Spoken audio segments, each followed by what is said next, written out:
So if you're a buyer and you're just starting out and you've never bought a property before, or maybe you have bought a property and you want to start buying duplexes or investment property, the first thing I do is sit down with somebody that is going to help you with the mortgage. Unless you have cash, which most people don't, but the mortgage is the beginning of everything, because number one, you'll know how you can obtain that loan, where you stand as far as like today, could you get one? Because a lot of times you can.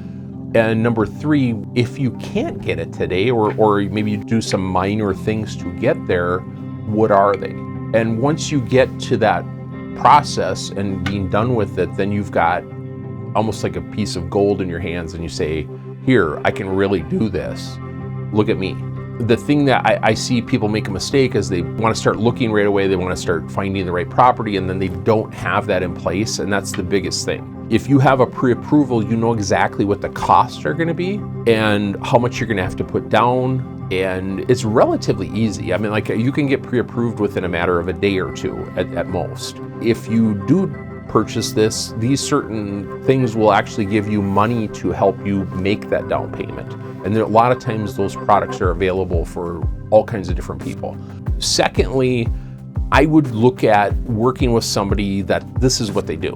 You know, I've sold well over 400 properties that are investment properties. I've helped people buy properties that need to be fixed up. I've also helped people buy properties that are absolutely pristine. We have $1 million place that we're closing on next week.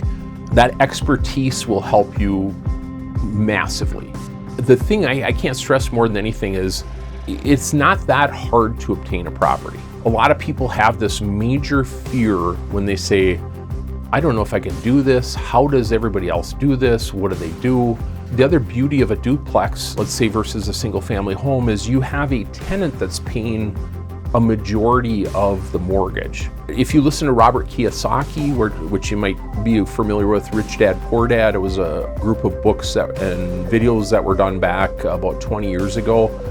The information still holds true as far as a liability versus an asset. And truly a single family home is a lot of times a liability. You are making a larger payment than you are for rent.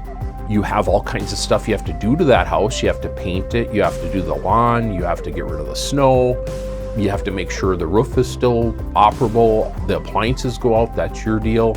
You're still gonna have some of that stuff with the duplex obviously too, but you have a tenant that's paying a huge portion of that rent.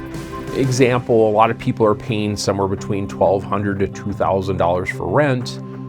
If you buy a duplex, a lot of times you might be paying under $1,000 for that same type of property that you're living in. It's just a way better way of doing it. I've been doing this for almost 30 years. As an agent, I've been doing it 21 years. I was an investor for several years before that.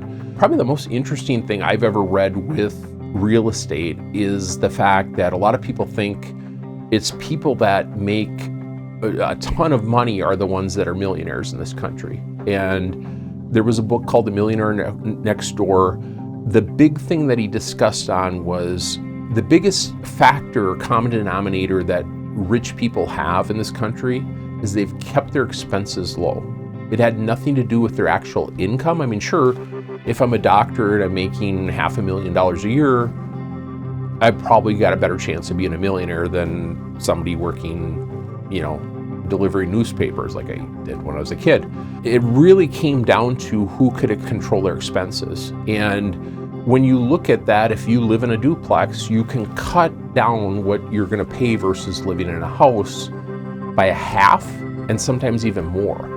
That's a huge impact on your life for a number of years, not just, when you go buy it. I've had all kinds of clients that live in a duplex, they rent out the other side. Sometimes when they leave, like a friend of mine went to Peru for 2 months, he can Airbnb his unit out if he wants to and make money while he's living somewhere else. Or he doesn't have to make the house payment that he would if he had a really nice house in the suburbs that was $3,000 a month.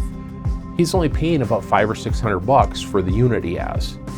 That's really inexpensive. That affords him the ability to travel when he wants to. He can go out of the country for 2 months at a time and doesn't have the same thing going with a mortgage that you'd have with a single family home. The other positive to that is when you buy an investment property, you start out, you get a lower interest rate as an owner-occupant, lower down payment.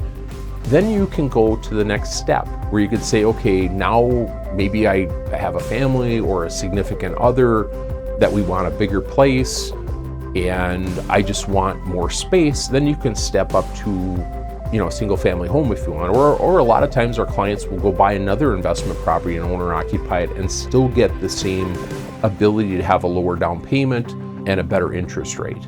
It's an awesome opportunity. I've helped numerous people do it, and it's something that I would highly suggest to anyone. If you listen to someone like Dave Ramsey, for example, one of the biggest things he's talked about is, hey, live in an investment property like this, and it'll keep your costs low. Please feel free to reach out to me. My number is 612-332-9000. Thank you.